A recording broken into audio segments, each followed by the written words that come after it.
हिमालय की अनंत चोटियों में बसा एक ऐसा स्थान जहां समय ठहर जाता है और मृत्यु हार मान लेती है। एक ऐसी रहस्यमयी गुफा जहां महादेव आज भी साक्षात वास करते हैं। आज हम पर्दा उठाएंगे महादेव के उस पावन स्थल के रहस्यों से जिसे दुनिया अमरनाथ की गुफा के नाम से जानती है। क्या ये महज एक तीर्थ है या वो स्थान जहां ब्रह्मांड का सबसे महान गुप्त ज्ञान प्रकट हुआ था? इसकी शुरुआत हुई माता पार्वती की एक जिज्ञासा से। उन्होंने पूछा, प्रभु आप अमर हैं, पर मुझे बार बार जन्म मृत्यु के चक्र से होकर जाना होता है। आपके गले में ये मुंडमाला किसकी है? महादेव ने कहा, देवी ये मुंडमाला तुम्हारे ही पिछले जन्मों के संकेत हैं। अगर तुम अमर कथा सुन लो तो तुम भी इस चक्र से मुक्त हो जाओगी।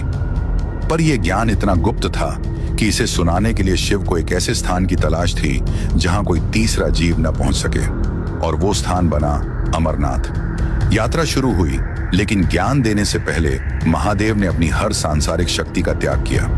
पहलगाम में अपने बैल नंदी को त्यागा, जो अहंकार का प्रतीक था।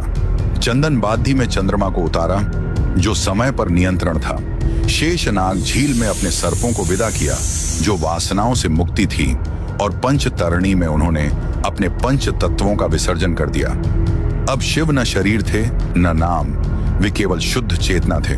गुफा के द्वार पर उन्होंने अपने गणों को तैनात किया ताकि कोई तीसरा जीव अंदर न आ सके।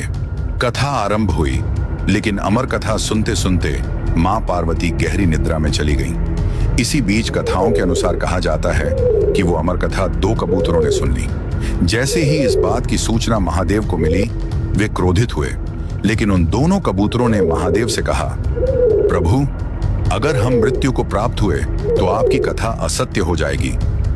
महादेव मुस्कुराए और उन दोनों कबूतरों को अपना आशीर्वाद दिया। आज भी हजारों साल बीतने के बाद कई श्रद्धालु उस गुफा में उन कबूतरों के दर्शन का दावा करते हैं। लेकिन सवाल यह है कि 12,700 फीट की ऊंचाई, जहां बाज और विशाल पक्षी भी आकाश में विचरण करने से घबराते हैं, वहां इन कबूतरों का मिलना महादेव के आशीर्वाद को ही दर्शाता है। पर कहानी अभी अधूरी है। आखिर क्या है उन स्थानों का रहस्य जहां शिव ने अपनी शक्तियों को विसर्जित किया? क्यों रखा गया इनका नाम पहलगाम, चंदन बाधी और शेषनाग झील? और क्या है पंचतरणी का वो सत्य जो आपकी सोच बदल देगा? आखिर क्यों चंद्रमा के आकार के साथ हिम शिवलिंग का आकार कम और ज्यादा होता है? और कौन था वो चरवाहा जिसने इस गुप्त गुफा की दोबारा खोज की? ये सब जानेंगे भाग 2 में। तो इस रहस्यमयी कहानी को शेयर करना ना भूलें और कमेंट में हर हर महादेव जरूर लिखें।